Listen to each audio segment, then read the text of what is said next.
इस्लामी भाइयों, सबसे पहले रब तबारक व तआला की बारगाह में दिल की गहराइयों से दुआ करें कि मौला तबारक व तआला तमामी मुसलमानों को नमाज पंजगाना बाजमात अदा करने की तौफीक व रफीक अता फरमाए।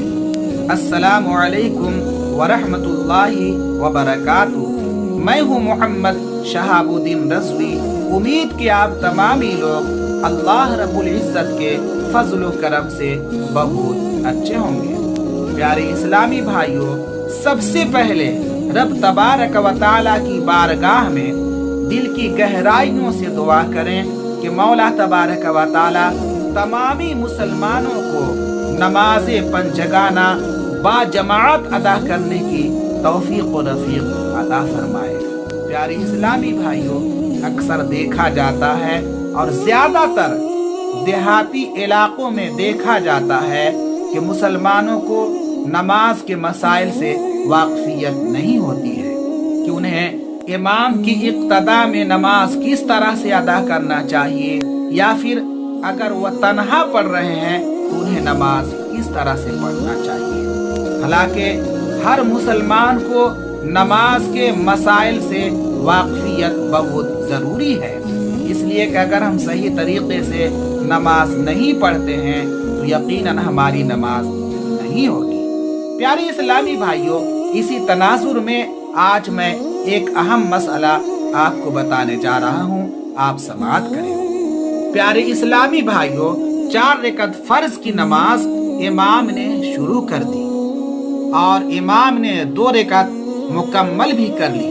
और अगर तीसरी रकात में आप शामिल होते हैं तो 2 रकात तो आप इमाम के साथ मुकम्मल करेंगे,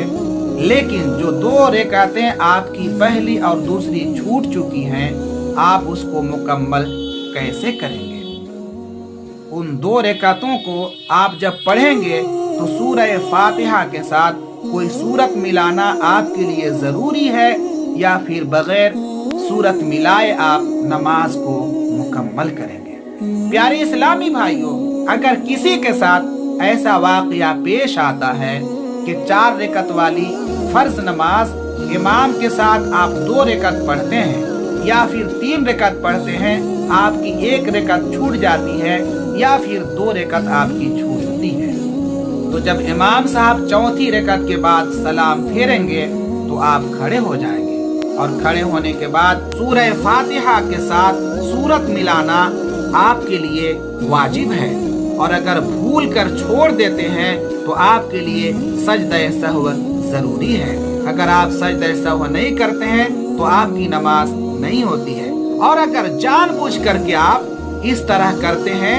सही तरीके से आप सूरह फातिहा के साथ सूरत नहीं मिलाते हैं, तो आपकी नमाज नहीं होती है, और उस नमाज का दोहराना आपके लिए बहुत जरूरी है। तो आपने समाअत किया कि छूटी हुई रकातों को आप किस तरह से अदा करेंगे।